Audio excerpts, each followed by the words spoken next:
Today was inevitable and perhaps even predictable. For too long, we have, in this body, denied and even defied reality. That is, that California lacks a governance structure capable of managing its future. For too long, Democrats and Republicans have carped over how best to serve the residents of this state. Some want a future to look like the past. Some want a future that is without cost or sacrifice. Some just want to ignore the problem altogether. We all want a better future. That is undeniable. A future where all residents have an opportunity to live responsibly, without fear, and with hope. Today's budget belies that goal. It is a statement that California is going in the wrong direction. All of California is going in the wrong direction. We cut education funds, yet we say that education is the cornerstone and foundation of our democracy.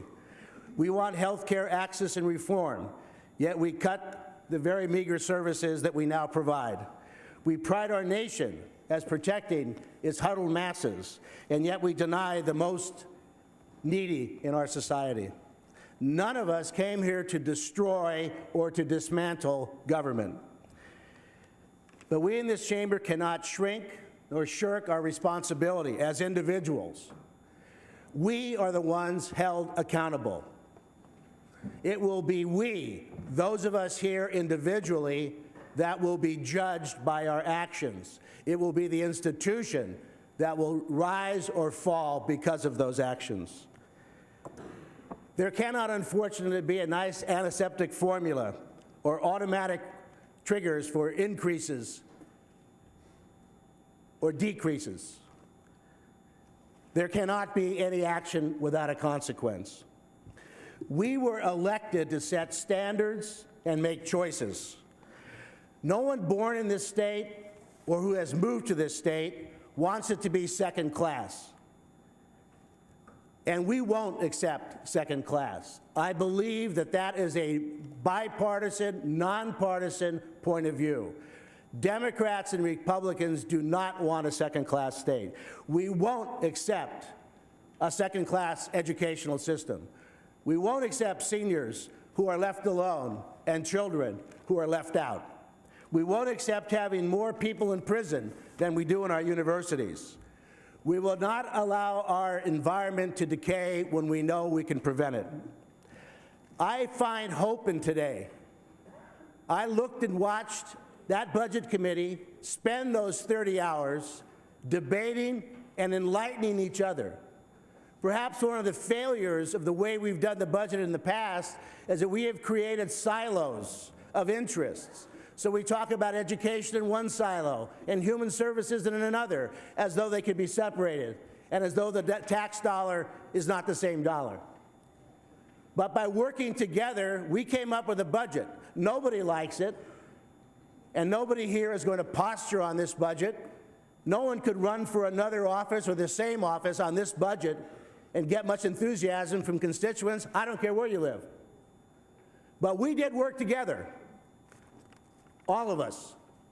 And as I look around this chamber, and we're fortunate enough to have a little time in grade so that we know one another. And I see, Dave Cox and Don Perata and Gloria Negrete-McLeod all have one thing very much in common. We are grandparents. Jeff Denham, Lou Correa have children. 4 of us, 5 of us, 6 of us here are teachers who dedicated their lives to making tomorrow a better opportunity for the children of those who just got here. Now, if ever there were a bond that keeps us together, it has to be that. There are no evil people in this chamber. There is no one who will turn their backs on their own.